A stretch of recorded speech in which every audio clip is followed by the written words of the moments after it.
Welcome to Screw the Commute, the entrepreneurial podcast dedicated to getting you out of the car and into the money, with your host, lifelong entrepreneur and multimillionaire, Tom Antion.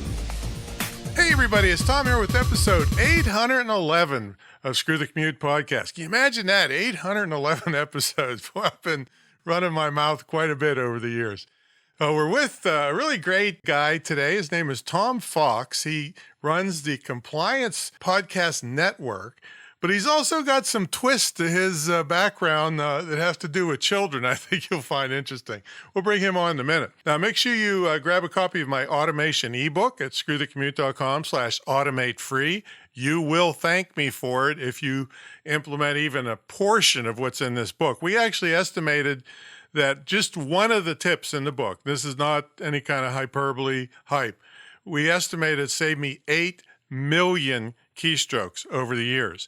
This is hundreds of hours of time that I was spending with customers and prospects and developing products and services and not fighting with my computer. So make sure you grab a copy of that book and implement it at screwthecommute.com/automate-free. Check out my mentor program at greatinternetmarketingtraining.com.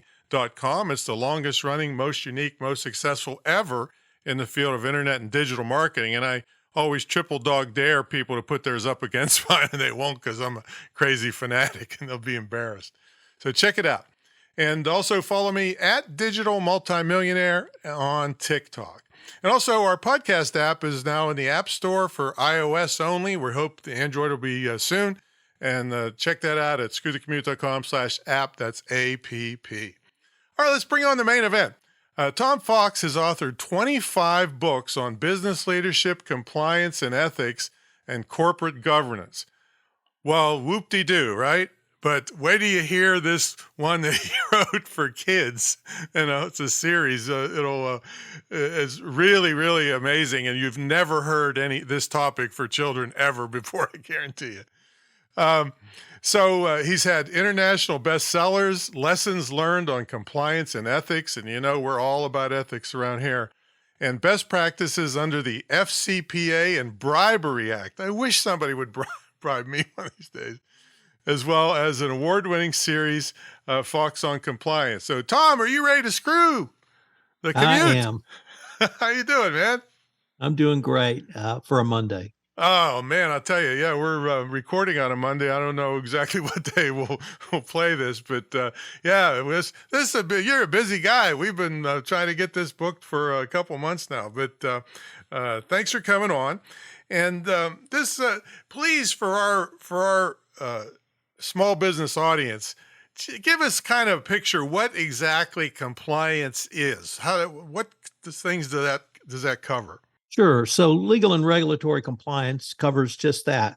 What are the laws and regulations you have to comply with to do business, whether that's locally in a small town I live in or whether that's internationally. And it's a very, very important part of business today. And more importantly, it can cost you a lot if you do not comply with your legal and regulatory requirements. So there's lots of commentary on it, and I have the only podcast network in that area. Yeah, and when you say network, we're talking about loads of shows, right? Not just a show. Right. I have 65 shows on my network, wow. 50 of which I host or produce. My goodness, you're a busy guy. Now, here's the thing, though. You know, I've been in business, I figured out 47 years, something like that, for myself. And people like me consider compliance the biggest pain in the rear end. Now, you have gone opposite and said it can be a profit center. How on earth could that be true? Because effective compliance equates to greater business efficiency, and that directly impacts profitability and ROI. Properly seen compliance is really financial compliance. I can walk you through the laws over the past 20 or 30 years in that area, but the reality is you have to have financial controls if you're a U.S. public company.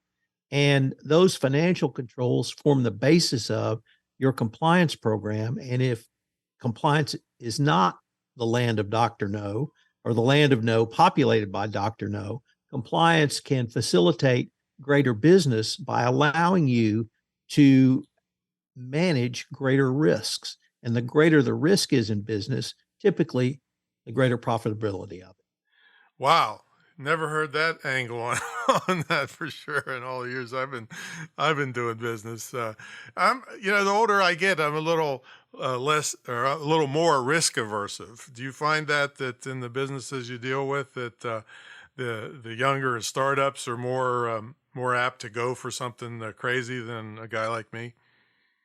Well, I started out, I'm a lawyer by professional training, and in the corporate world, there is nothing more conservative than an in-house lawyer.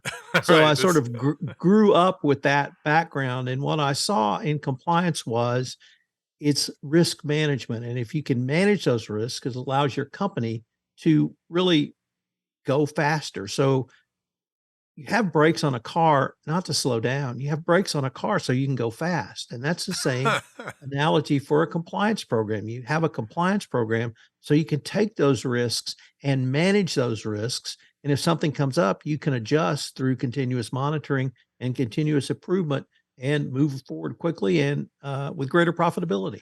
well, now, how did you get into this? Because you even have a nickname like the Compliance Evangelist. How does somebody pick this part of law to go into? In my last corporate position, I was a general counsel at a company that had violated a major compliance law that deals with U.S. companies doing business overseas. It's called the Foreign Corrupt Practices Act, and it prevents U.S. companies from engaging in bribery and corruption outside the United States. The company had violated that law, and I was part of the. You mean it's okay in the United States? Come on. They had to have It's a special actually law for outside the United there's States. state laws that deal with that inside the United States. Oh, there's no So federal law. no federal law Oh. inside the United States. The federal law deals with outside the country, and then the state laws take care of it inside Hmm. the United States. Are they consistent through the states? Absolutely not. So that They means are a scammer wildly could go to a inconsistent. particular state that's got easier laws to skirt. Well, for instance, in the great state of Texas, where I live, there is a law on the books that says any benefit to gain an unfair business advantage is a violation of the state's anti-bribery law. Well, I mean, is that a dinner? Is that a baseball ticket? Yeah. In California, they have a dollar limit of $1,000. So anything below $1,000 is not a bribe, but anything above to gain an unfair advantage could be a violation of the California anti-bribery law, and really every state's different. All right. What So if let's take California for a second. What if there was 5 different ones under 1,000?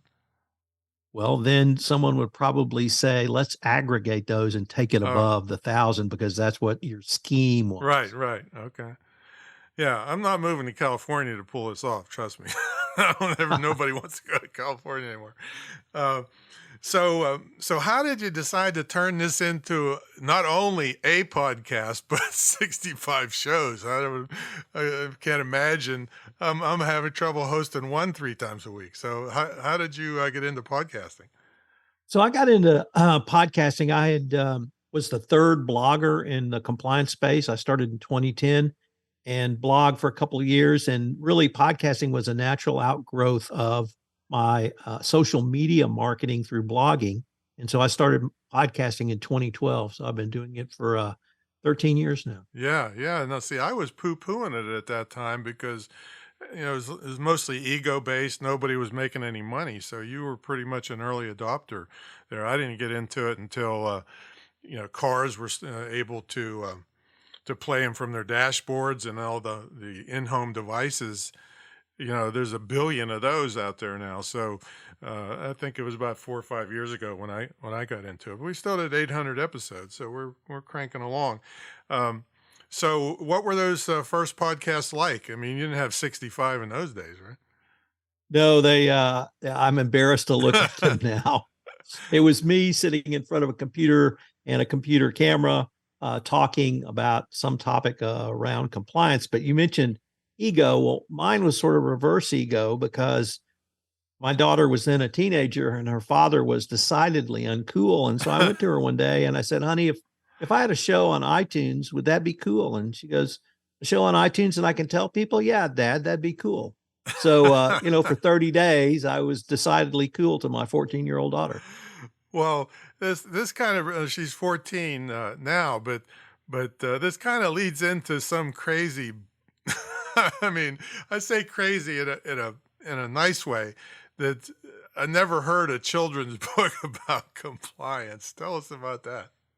Sure. So, really, I still can't understand how I let someone talk me into this, but I did. And It I, worked I out, met didn't a, it?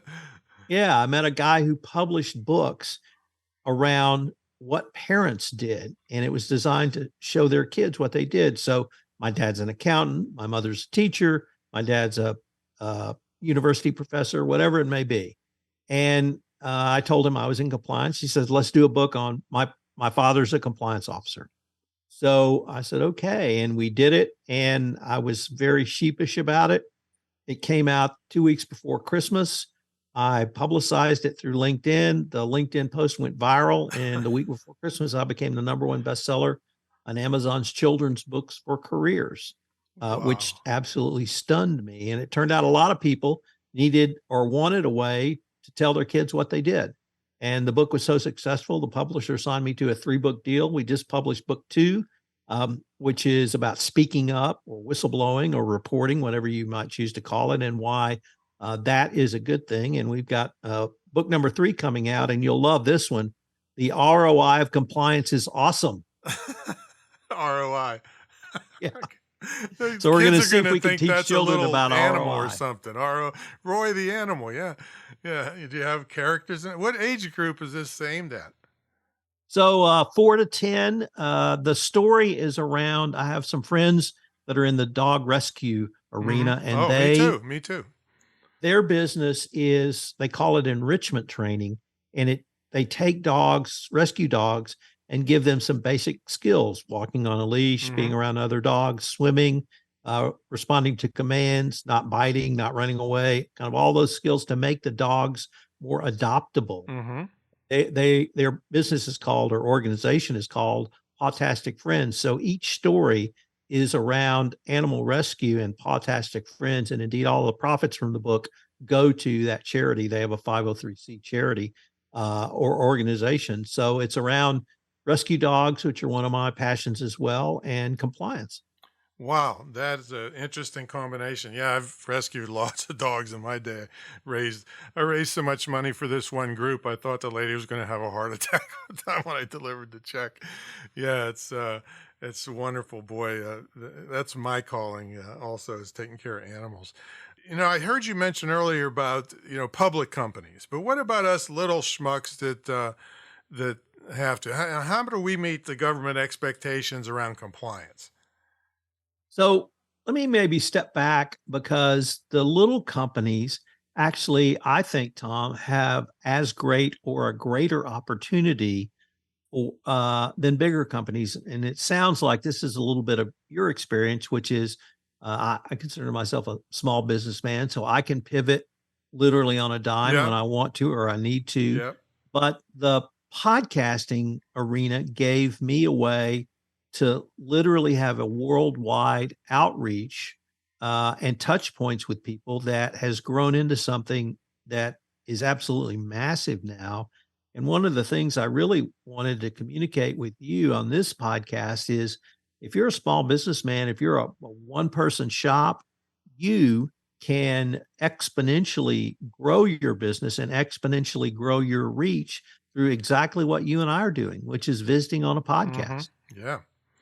Absolutely. Yeah. I mean, I have a program called How to Be a Great Podcast Guest, where I teach people most guests just want to come on and suck from your audience, but there's so much you can do.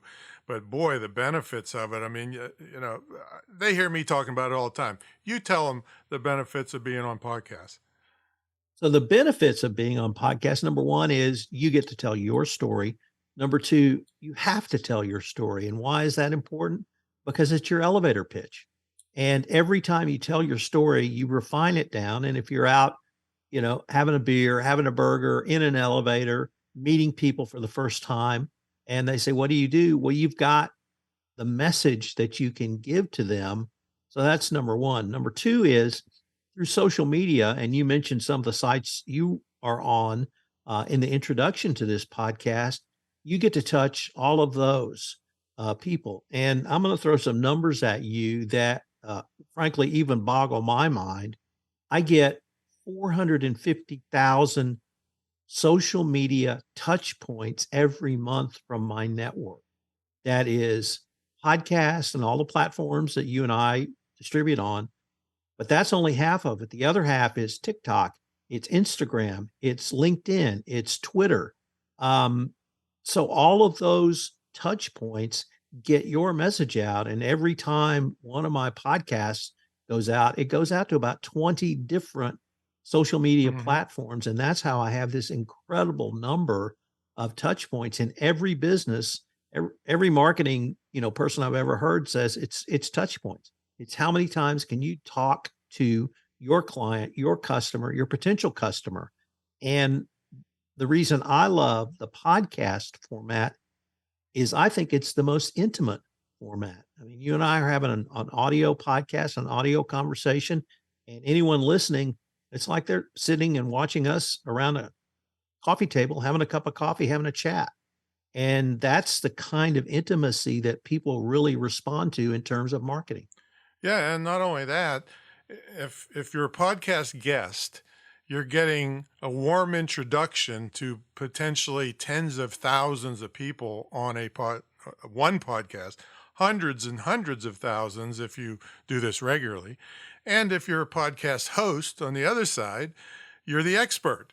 So it's a way to get millions of dollars of free publicity and sell products and services like crazy. So, yeah. So, and like I think I told you earlier, I used to poo-poo it, but now it's a whole different ballgame out there with all the cars when people aren't screwing the commute. They're in the car stuck listening to podcasts right off their dashboard. And then there's a billion of these in-home devices, Amazon's, Echo and Google Assistant, and they can just say, hey, play Screw the Commute, and it starts playing in their house, all over their house. So yeah, it's a awesome opportunity. Now, what the heck is the Texas Hill Country Podcast Network? What's that? So I live in a rural part of West Texas called the Texas Hill Country. I live outside of a town called Kerrville of 20,000 people. And I wanted to try and take the business model that I had developed with the Compliance Podcast Network and see if it worked in a rural setting. Because my observation, well, first of all, there's no TV in my little town. The radio is internet, so it's not local. We have a newspaper that comes out 3 times a week. So there's very limited marketing opportunities, sort of the traditional way. And I wanted to see if I could bring a social media marketing mindset to a rural area. I have advertised in the newspaper. I've advertised on the internet radio. So I knew what their prices were. And I could come in and do a podcast at a cheaper dollar point. And what I give everyone who does one of these podcasts, it's not just the podcast, it's the social media marketing content that I create of video clips or audio clips that they can put out on their Facebook page, their LinkedIn page, their Twitter account, and they're small enough that they can send to individual customers if they so choose. So we founded the Texas Hill Country Podcast Network last October, and we've got 1,500 subscribers on our Facebook page. So let me get this straight. So you're going to rural areas where costs to advertise are much cheaper. And you're doing what? You're advertising your podcast, or you're buying time to do your podcast? What is it? No, it's not buying time, and actually advertising is not cheap here. So a 1-week ad in our local newspaper is $500. Yikes! I'll multiply that times 4 weeks. Mm-hmm. You put down some significant dollars, and who is that going to reach? It's going to reach, frankly, older people who read a hard copy newspaper. Right. I'm one of them, so I read the paper, but those ads aren't online.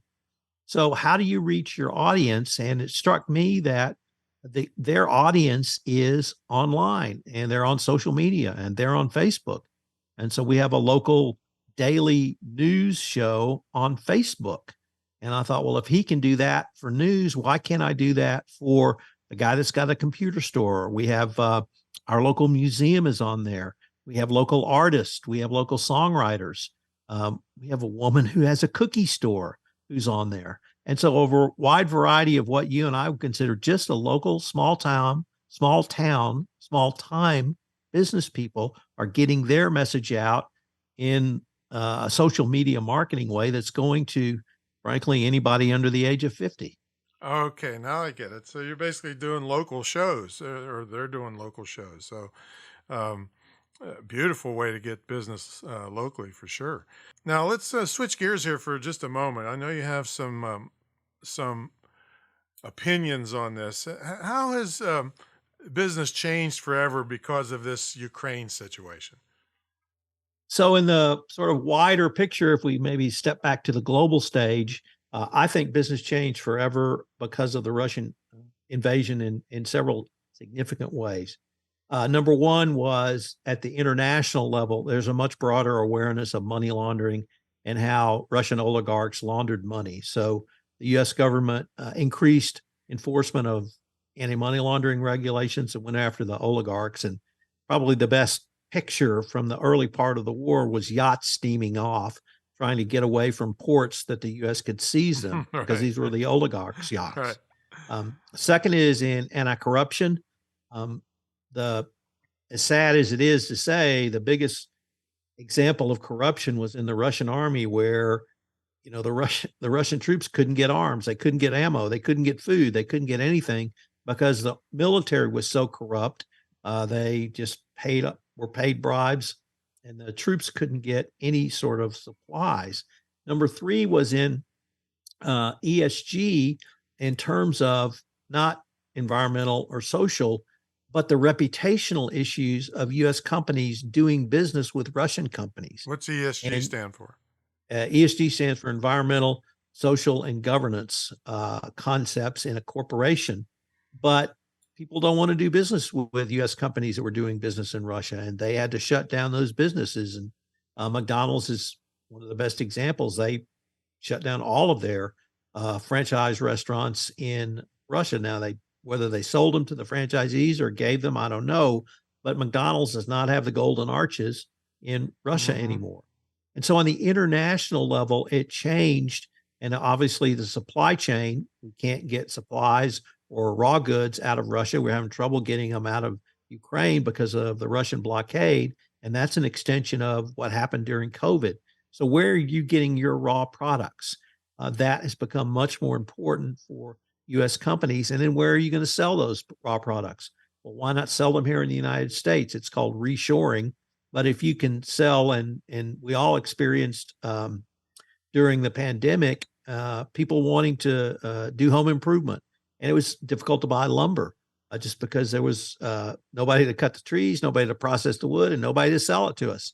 Well, if we could take the lumber that we sold internationally to Russia and resell it in the United States, maybe we could start building more houses, and maybe there's business opportunities in the United States that we didn't focus on before because we didn't have to. Well, this is kind of, related to the potential conflict with China, right? And supply chain issues. So now, luckily, I've been pushing people for years and years to just sell electrons. We could make a fortune just selling digital products. So during the pandemic, I didn't even notice in my business, but the businesses do need to prepare for this. What's your thoughts on that? Absolutely. And you're absolutely spot on to talk about this in the coming conflicts with China. Right now, it's a pretty severe competition. I hope it doesn't move to the conflict stage, but you can't get silicon chips out of China. And the Biden administration passed the CHIPS Act. Well, China uses slave labor in the Xinjiang region with Uyghurs to manufacture cloth and clothing that's used in clothes sold in the West. And there's a specific law that prevents U.S. companies from buying clothes and other goods made from slave labor out of China. Yeah, but how hard is that to circumnavigate, I wonder, for these companies? Well, I think it's pretty difficult for them to, because this law says, actually, Mr. Company, you have to prove your goods are not coming from those regions. So you have to have affirmative evidence documented evidence that you can show to a regulator if they come knocking. So there's some pretty good teeth in that law. And then, of course, we touched on this with Russia, but China is one of our biggest purchasers of goods from the United States, trade back. How are you going to replace those customers, whether you're an Apple, whether you're a car company, whether you're a lumber company? If you're selling raw goods into China to let them process or sell goods into China, how are you going to replace that market if it's not available? And I don't know the answers to all those questions, but I want us and people like you and me to start having these kinds of conversations on places like podcasts so people start thinking about these and how are you going to comply with U.S. laws in these areas. Yeah, especially if you're selling any kind of physical goods. I mean, you saw the ships backed up in the port of Los Angeles back a couple years ago. I mean, 40 ships deep, and everybody's stuff was on there. I was trying to buy some stuff, and they say, well, I don't know when it's going to get here because it's sitting way out in the ocean somewhere. So you got to think about those things. But again, I've been preaching every single business on earth needs to have a digital aspect to it, because that way, even local businesses, like I always tell people, the local ice cream shop could make more money selling an ebook on how to make an ice cream cake than they can with servicing their own area with a lot less overhead. So every business should have a digital aspect to it.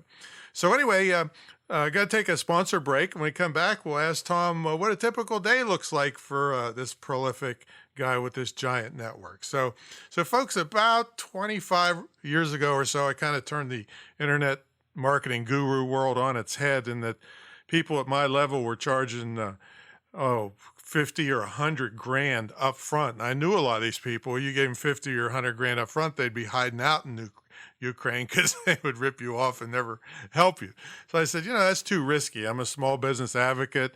And I said, I'm going to turn that on its head. So I just charged an entry fee, which was like 10 times cheaper than what they were charging. And I tied my success to your success. So for me to get my 50,000, you had to net 200,000. Well, 1,800 students later, people kind of loved this because they knew I wouldn't disappear on them, and they know what a fanatic I am. I could have quit doing this 23 years ago, and I'm still doing it. So it's the longest running, most successful, most unique internet and digital marketing mentor program ever. And it's all one-on-one with myself and my staff. We don't lump you in with groups that are more advanced or less advanced. You also get a scholarship to the only licensed dedicated internet and digital marketing school in the country. You can either use it yourself or gift it. It'd be one of the best legacy gifts you ever gave to a young person, because the four-year colleges are nothing more than ripping them off and teaching them how to protest. So this is an actual skill that's in super high demand that they can get in as little as 6 months. So check it out, the whole thing, at greatinternetmarketingtraining.com, and get in touch with me. I'm easy to get a hold of, and there's no machine gun high pressure nest here to trip you up. I'll just help you figure out your future online. All right, let's get back to the main event. We got Tom Fox here. He's an attorney that has a massive network with regard to compliance for business. Also is a children's writer that's helping children get an idea at an early age of the good things they need to do to be successful. So Tom, what's a typical day look like for you? Do you have a morning routine? Do you get up a certain time? What do you eat? Let's hear about Tom. So I'm a crack of dawn guy. I'm up between 4 and 5 every day, and I hit it starting then. And I work typically till sunup, which now is about 7. So you go directly to work then? You don't do exercise or whatever? I go directly to work because when sunup happens, I walk the dogs. Okay. Because I can't. I live out in the rural area and no lights, so I don't want to walk them in the dark. Got it. So I walk the dogs, then I hit the gym. And so I'm usually at the gym between 7:15 and 7:30, and an hour to an hour and a half every day at the gym. And then I take a shower and hit the rest of my work day and work till 6. Now, what do you eat in there? What do I eat? So I try to have a bowl of fruit or a banana before workout, and then a health bar or something afterwards. I push that down with probably 8 cups of coffee. Oh, 8 cups of coffee. Wow. Yeah, I try to have 4 before. The first thing I do in the morning is not work; is to get a cup of coffee. So Okay. I'm a big coffee. I'm down from 12 cups in the morning, so I'm down to 6 to 8. Oh my God. Is 3 it, before I work out and it's 3 not, I after I work imagine out. it's not decaf, huh? It is not decaf. Do you remember And Jolt then Cola? You remember that? yes, Yeah, it's super high caffeine. That's maybe you could only get down to 4 cups if you up the caffeine in it. I actually have a lot of my podcasts. I tell people it's a virtual cup of coffee with Tom. So I now offer the Compliance Podcast Network coffee. I have a white labeled coffee that I sell as well. So I have a daily news show called the Daily Compliance News, which is a 5-minute wrap up of the top 4 compliance stories from the day before, and it's a cup of coffee with Tom. So a big coffee fan. Then at noon, my wife and I both work from home, so she comes downstairs from her office, and we try to have lunch together every day. Nice. And then I go back and work the rest of the day. And sometimes that's offsite, and I have a recording studio for my rural podcast network, and I go down there and record a few episodes. Or it's producing the podcast that I recorded today. You're number 4. So I recorded 3 this morning that I recorded, and now I'm on your podcast. So we're on number 4 today, and I've got 3 more this afternoon to record. Well, that keeps you going. I hope you don't get a sore throat. So, so what's the future hold for you? I mean, come on, only 65 shows in a network. Come on, you could do better. I can, and I will, and I'm going to hopefully hit 100. Oh So my God. that's my goal, is to hit 100, to continue to grow the network. One of my charms is, of course, one of my deficiencies, which is I have one switch, and that's an on or an off. I don't have a dimmer. And so when I get an idea, I just do it. So you want to know how you get to 65 shows about compliance, daily compliance, weekly compliance, compliance interviews, roundtable compliance, Sherlock Holmes and compliance, Star Trek and compliance, Star Wars and compliance, Marvel Cinematic Universe and compliance, sports and compliance, great women in Oh compliance. my God. So I get an idea and I do it. This summer I did the entire Star Trek, the original series, 79 episodes of trekking through compliance. So I did that. And now I'm doing the entire Sherlock Holmes oeuvre of adventures in compliance stories, the Sherlock Holmes stories about compliance. So and then I interspace it with the passion projects. You named 2 of them, the coming conflict with China and how the Russian invasion of Ukraine changed business forever. I've done things. I did a great series on the 20th anniversary of 9/11. I did one on the Enron trial. I've won, I think, 23 podcast awards over the past 5 years. So I just have fun. One time, When do you have time to save the dogs? we do that in between on the weekends. All right. So I heard a new book title for kids just a minute ago from you. When I get an idea, I just do it. When my daughter was 7, she wrote her first book. And at that point, this was like '06, I think. And I said, honey, how did you write a book? And she looked at me and said, Dad, you just sit down and write it. That's true. That's pretty good advice. Oh man, she's going to be something. So tell them, okay, so the website for all these 65 shows is compliancepodcastnetwork.net. Is that correct? That's correct, Tom. Okay, compliancepodcastnetwork.net. And tell them where to get the children's book. So the children's book is Speaking Up is Awesome. The first book was Compliance is Awesome. They are both available on Amazon.com, both in print form and as well as the electronic form on Kindle. So check out one or both of those. The third book will be out of the ROI of Compliance is Awesome in December. And so you can have the 3-book trilogy. I'm just sitting here, I always see the lighthearted side of things. I'm saying, Daddy, could you read me a story before we go to bed? Sure, honey. compliance is important. And it'll be about dog rescue, which is important. That's good. That's good. I was thinking the three bears. So thanks so much for coming on. It's been a lot of fun and very critical things for business in compliance arena. I never heard that thought about making money because you're complying. That's a cool one. And these children books are going to create some really good kids. I hope that's a triple golden bestseller, because I'm kind of losing the will to live when I see some of the young people coming up nowadays. So hopefully you'll be changing that. So thanks for coming on, Tom. Tom, it's been my pleasure. Thank you very much for having me. Okie doke, folks. We'll catch you all in the next episode. See you later.